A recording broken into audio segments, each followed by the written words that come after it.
bermohon dan mengucap syukur kepada Bapa di sorga. Amin. Ya Bapak Ibu yang terkasih, ya 2 minggu yang lalu Pak Ketua menyodorkan satu tema buat saya. Ya lalu saya pikir-pikir, waduh luar biasa ini temanya, jeritan seorang istri. Saya berharap bapak-bapak yang hadir di sini istrinya tidak menjerit jelek.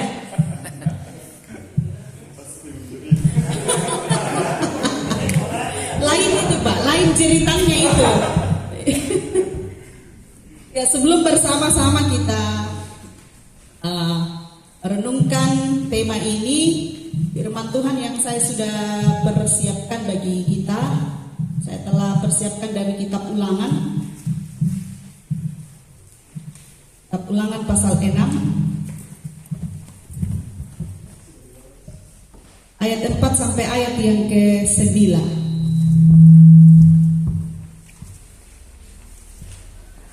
Ulangan pasal 6 ayat 4 sampai ayat yang ke-9.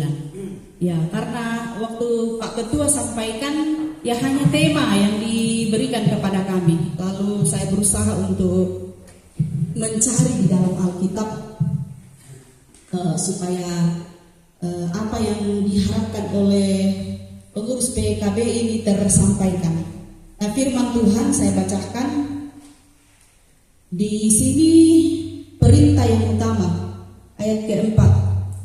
Dengarlah hai orang Israel, Tuhan Allah kita, Tuhan itu Esa. Kasihilah Tuhan Allahmu dengan segenap hatimu, dengan segenap jiwamu, dan dengan segenap kekuatanmu. Apa yang kuperintahkan kepadamu pada hari ini haruslah kau taruh dalam hatimu. Haruslah engkau mengajarkannya berulang-ulang kepada anak-anakmu dan membicarakannya ketika engkau duduk di rumahmu atau sedang dalam perjalanan, ketika engkau berbaring atau bangun. Engkau harus juga mengikatnya sebagai tanda pada tanganmu dan menjadikannya lambang di dahimu. Haruslah engkau menuliskannya pada tiang pintu rumahmu dan pada pintu gerbang kotamu. Ya, ayat yang ke-6 dan ke-7 saya kembali bacakan. Apa yang kuperintahkan kepadamu pada hari ini haruslah kau taruh dalam hatimu. Haruslah engkau mengajarkannya berulang-ulang kepada anak-anakmu dan membicarakannya ketika engkau duduk di rumah atau sedang dalam perjalanan, ketika engkau berbaring atau bangun. Ya, jeritan seorang ibu, ya, atau jeritan seorang istri. Ya Bapak Ibu, saudara-saudara yang kekasih, ya tadi saya katakan bahwa tentu yaitu kita ramputo temote tak siarana menjerit le seperti tema yang disodorkan oleh Pak Ketua. Ya, kata jeritan ini teriakan. Ya kalau dalam kamus bahasa Indonesia itu berarti teriakan, pekikan yang keras dan melengking. Biasanya keluar karena rasa takut, sakit, ngeri atau terkejut, atau arti kiasannya bermakna keluh kesah yang sangat mendalam. Ya, jadi itu keluh kesah yang sangat mendalam. Nah, Bapak Ibu, saudara-saudara yang kekasih di dalam Tuhan Yesus Kristus, ya, apa yang membuat orang bisa menjerit? Ya, kalau saya bisa pahami ada beberapa hal. Mungkin karena dia kaget, ya, karena sesuatu yang tiba-tiba terjadi dan tak terduga. Nah, misalnya dentu kareba tamelo semua dan keluargana mati. Yo tantu ke tarima ki telepon di kuamu metamba, Tuhan siapa kaya? Oh na din pakutiro nina atau semai. Ya, jadi ada peristiwa yang mengagetkan dia. Kemudian bisa juga karena takut. Takut karena ada ancaman yang diterimanya, sehingga dia menjerit. Dah kok ia nak susi deh, dah kok ia nak tentu. Bisa juga karena hal-hal yang menggembirakan. Ya, kalau dulunya masih ada kupon putih, nah tembus tuh nomor tadi kok, wih, tembus. Apalagi ke berapa nomor tole, bapak-bapak tanda pirang bongi. Si pira nomor? Siapa sianan le? Yo, masalah ki sama di ku tembus tuh nomor nah ya tanda pirang bongi, baik si pira mau dia pakai 4. Tembus tuh nomor le, masalah ki atau ada kabar gembira, misalnya anak kita napa zaman, ya, waktu masalah gue puri semangat uang, apa tuh anakku siap kami, ya te pergumulan ki selamate ya te pangandoki mi tarima melo, ya Tuhan menjawabnya. Dan juga jeritan itu bisa karena marah, karena kita kecewa kepada anak-anak kita misalnya. Dan dek bang mau diadain aku, natanya nama perami. Biasa tuh tasuk untuk kadang-kadang tang melo. Siapa yang tanpa tongan ki? Kopi apa teh? Ya, bahkan biasa saya dengar orang mengata-ngatai anaknya siapa menggatai saking sengkena melakukan anaknya. Nah, bapak-bapak dan saudara-saudara yang kekasih, firman Tuhan hari ini mau mengingatkan kita bahwa dalam menjalani hidup ini penting bagi kita untuk menaruh firman Tuhan. Kata Allah kepada Musa, menaruhnya dalam hatimu, ya. Dan hari ini satu tema untuk kita, jeritan seorang istri. Jadi jeritan seorang istri ya, ini hasil survei saya selama 2 minggu dan bukan itu saja. Ya beberapa waktu lalu, beberapa tempat di saya melayani, ada begitu banyak jeritan-jeritan seorang istri. Yang pertama, bisa saja masalah anak-anak pergaulan mereka, ya. Misalnya anak-anak kita yang masih SMP, SMA sudah merokok, Pak tu male bang mau sola-solana, tak na sulit ke bongi. Itu menjadi satu jeritan seorang ibu. Mau puang umba medika kupakuan ni teh. Asusi marah mau teh anakku ya. Male bang mau si baba. Ya mo teh. Ya biasa kita lihat sore-sore begini. Kalau kami di Mariri. Setiap sore ada anak-anak yang membawa kerbau jalan-jalan sore, dan itu adalah anak-anak generasi kita. Ya saya juga miris selalu melihatnya.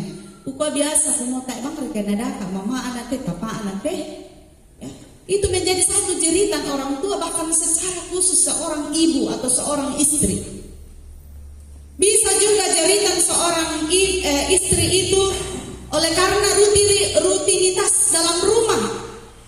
Bikin lelah, jenuh, di mana kebutuhan ekonomi yang tidak terpenuhi, dan juga ya sangat-sangat berpengaruh adalah sikap seorang bapak atau suami. Nah ini yang menjadi titik jeritan yang luar biasa bagi para ibu-ibu atau istri. Ya. Yang pertama adalah ya tumbe anaknya tak bang nama mak gereja. Sudah tidak pergi gereja.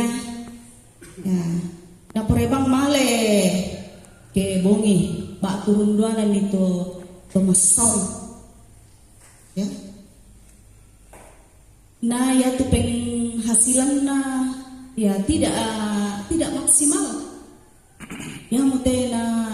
Ya kalau saya beberapa ibu-ibu yang saya temui, ya ini yang menjadi satu jeritan yang luar biasa. Nah pokada susi teden pokada kumua, ona la sisola rakan te papa ana la undidik melo te anak-anak batu la sisola rakan papa ana untangaran itu la dipakena lante tanan dapoki pasusi moto Dan lebih-lebih lagi yang membuat hati pilu oleh karena menurut seorang istri, ya, menurut istri bahwa seorang ayah dari kacamata istri adalah mereka adalah pemimpin, mereka adalah imam, guru dan pembimbing atau teladan. Tetapi pada kenyataannya peran-peran ini biasanya diambil alih oleh istri. Nah, ini yang selalu membuat mereka menjerit dengan situasi yang mereka alami. Bahkan ya yang mirisnya lagi, napukada suste den tu indo napukada suste. Bu pendeta, yo pembai selama inde kami jemaat mariri, mui pempisa abang tak namale tu, papa namale mak gereja. Padahal ya tu mintu na pengkarangan lante 6 hari bisa bang anak karang, ya.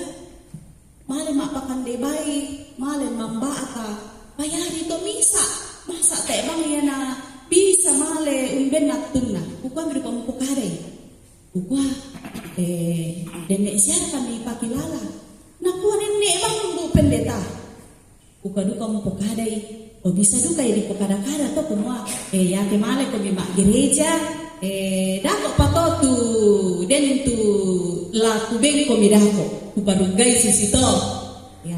Nakua nakuyan bu pendeta ke Malaysia mak gereja, ya. Jadi seperti itu. Tetapi mirisnya bahwa ada satu kerinduan dalam dirinya, sekiranya suaminya bisa pergi gereja. Dan juga tumpuk kadai, tabak baine majelis gereja. Aku masih rindu karena aku na bu pendeta. Saya sudah 2 periode menjadi majelis gereja. Tapi tak bang yang sadar, masih rindu nak laku pombongan. Ya. Sabak tak bang nama lemak gereja. Dan yang paling miris lagi napokada semua untuk periode berikutnya bayi laku pator romoto. Oh, bayangkan Bapak Ibu, satu rintihannya, pergumulannya yang luar biasa. Napokada duka semua. Nah nenek bang upas sambayangan, naku tahu siapa pokada bu pendeta pas sambayangan nih. Upas sambayangan tempon jomai dan naupa nama lemak gereja. Tapi tak elen, tak siara karena tak enarang gi buang matua te sarropue. Ya. Dan dampaknya Bapak Ibu saudara-saudara napokada, dan ini hampir ya ada beberapa yang saya tanya dampaknya bahwa ya tu pia kamu nama perang. Yo. Dan adik nak tegur ya anak kena bapak ini menegur anaknya, nak wah male bang ko iko, nak balimi tu papa anak wah, nak kamu papa si tanga bong ini suli nak kami male rekam maningo, ya nasengke komi, nah, jadi ini kata si istrinya, ya dia sudah tidak bisa mengajar lagi anaknya dengan baik, tak mana bisa. Tak na peranya anak na belana susito.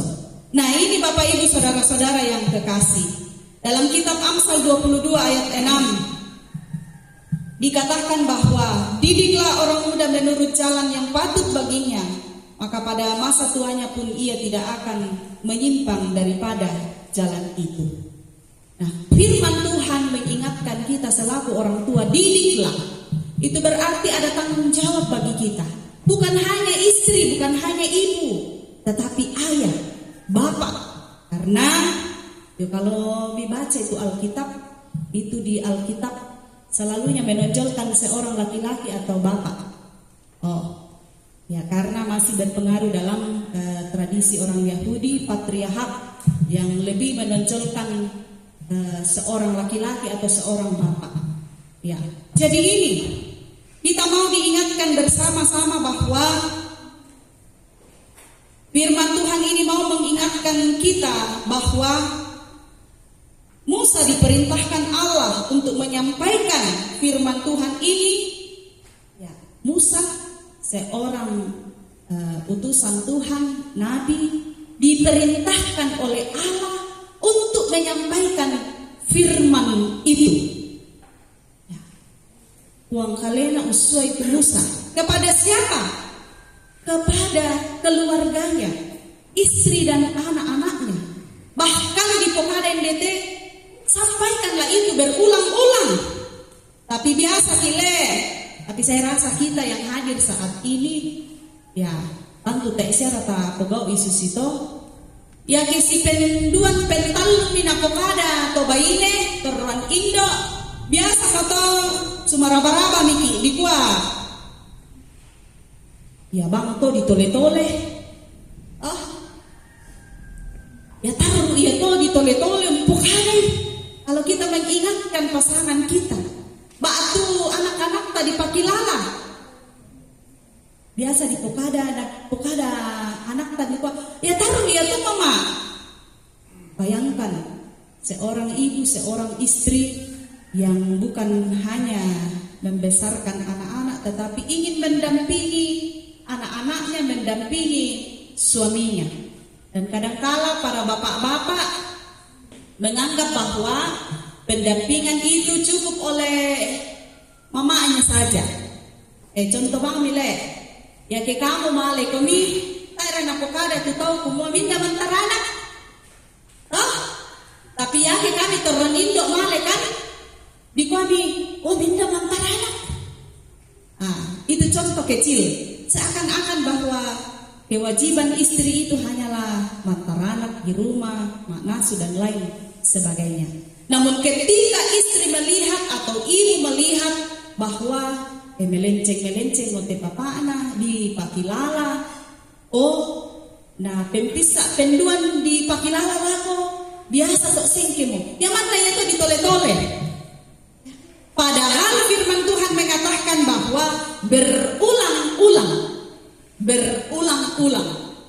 Jadi nenek bang di Pokada harus setiap saat dimanapun, kumande, mama bahkan di sini dikatakan tuliskanlah di pintu supaya orang mengingatnya.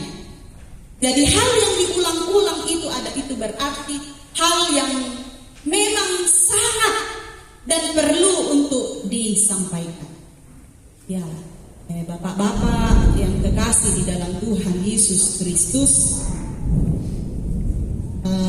Firman Tuhan juga yang hadir ke tengah-tengah kita, tema tadi ya mau mengingatkan kita bahwa kalau kita mau dimuliakan, ya maka kita harus menjadi teladan dalam kehidupan keluarga. Sebab masih sangat berpengaruh. Muyung basusi kumaya tu kamu turun ambil inang di panomorok misalang rumah tangga. Ya, tentunya istri atau ibu selalu mengajarkan anak-anaknya untuk terus menghormati bapaknya sebagai kepala keluarga. Ya. Nah, supaya ingin tetap dihormati dan dimuliakan, maka jadilah teladan bagi istrimu, bagi anak-anakmu. Jadilah imam. Ya, jadilah imam dalam kehidupan kita. Artinya memberi contoh keteladanan, ya seperti seorang ibu yang mengatakan bagaimana dia mau mengajarkan lagi kepada anaknya sedangkan dia sendiri sudah melakukannya. Ya, tidak bisa mengajarkan, jadi tidak tidak punya kekuatan lagi untuk mengingatkan anaknya karena bapaknya sendiri melakukan.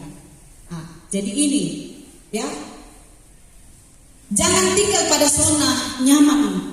Ya, bapak-bapak harus turun dari gunung seperti Petrus, Yohanes, dan Yakobus dalam pembacaan kita tadi dalam Matius, bahwa ketika mereka melihat kemuliaan Allah dinyatakan, Yesus berubah menjadi bercahaya, ya, mereka ingin tinggal bersama dengan Yesus dan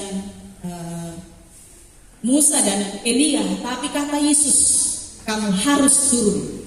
Itu mau menunjukkan bahwa kemuliaan kita, kalau kita ingin dimuliakan oleh orang-orang di sekitar kita, harus kita wujud nyatakan dalam kehidupan kita. Jangan tinggal pada zona nyaman itu. Ya, masanang po to murid Yesus, Petrus, Yakobus dan Yohanes, tapi Yesus katakan tidak untuk tinggal di sini, tetapi pergi untuk menyatakan kasih dan kuasa daripada Yesus Kristus, yang mana dia akan menjalani jalan penderitaan. Dan demikian pun juga dengan kita bapak-bapak yang kekasih di dalam Tuhan Yesus Kristus. Kita harus hidup dalam ketaatan dan mencerminkan karakter Kristus. Dan kita akan mengalami kehadiran Allah. Jangan bosan-bosan mendengar atau mengajarkan firman itu di dalam kehidupan rumah tangga kita. Ya, karena kehidupan rumah tangga itu yang menjadi top leadernya adalah bapak-bapak. Jadi ini kamu nah, ya bapak-bapak yang menjadi top dalam keluarga. Nah, jangan sampai para istri-istri atau ibu menjerit karena seorang bapak atau suami tidak menunjukkan jati dirinya sebagai seorang pemimpin. Pemimpin menjadi imam, menjadi teladan dalam kehidupan kita. Oh ya bang, mau di tengah-tengah toh, kalau istri kita atau anak-anak kita mau menghargai kita, berarti kita dulu nanggak kaleta. Umoyo, saya adalah seorang kepala dalam keluarga. Jadi untuk itu saya harus bertanggung jawab, saya harus beri teladan, saya harus menjadi imam. Dan ingat firman Tuhan hari ini mengingatkan, berulang-ulang sampaikan firman Tuhan. Jangan bosan-bosan. Karena firman itu akan menjadi pegangan dalam kehidupan keluarga kita, dalam kehidupan menjalani kehidupan anugerah Tuhan. Ya, bapak-bapak jangan biarkan istri-istri menjerit dengan kondisi dalam kehidupan keluarga. Cintai dan sayangi mereka. Ya, moira kadikwa matua miki. Oh, tonton bangki ya si pakaboro. Susina pokada Pak Ketua Nina semua. Ada waktu-waktu di mana kita harus memberikan perhatian. Udah nih kue semua ya matua miki susina ambe dari Benanian. Oh, tontong siara kami si pakaboro kami salah. Tontong le. Iya. Muya di pematua miki waktu itu justru semakin, ya saya selalu berkhotbah kalau dalam khotbah pernikahan saya analogikan semua barang antik itu semakin tua ya semakin berharga. Oh, ya jadi moira kama tua miki ya tontong si pakaboro. Ya nasanganna tomatua kumua namui adek lete tabang adek si tamu. Oh. Iya. Inang wade itu tokante ya. Jadi ini menjadi pembelajaran. Sekalipun dalam satu tahap fase dalam rumah tangga itu pasti ada masa di mana si sengken waktu tomatua sebab ku alami dari kedua orang tua saya, mama bapak saya di usia-usia sudah tua. Ada satu fase, tapi setelah mereka lewati itu saya lihat, si pakaboro limo ya, iya. Jadi itu, ya kita yang masih muda-muda ini, yang kehidupan rumah tangganya masih muda, teruslah menjadi imam, menjadi teladan, karena berhasilnya anak-anak kita itu, saya yakini itu tergantung dari kepalanya, top leadernya, yaitu suami. Karena dia adalah kepala keluarga. Sekali lagi, jangan jemu-jemu untuk terus memperkatakan firman Tuhan dalam kehidupan kita. Roh Kudus menolong memberkati kita semua. Baik, terima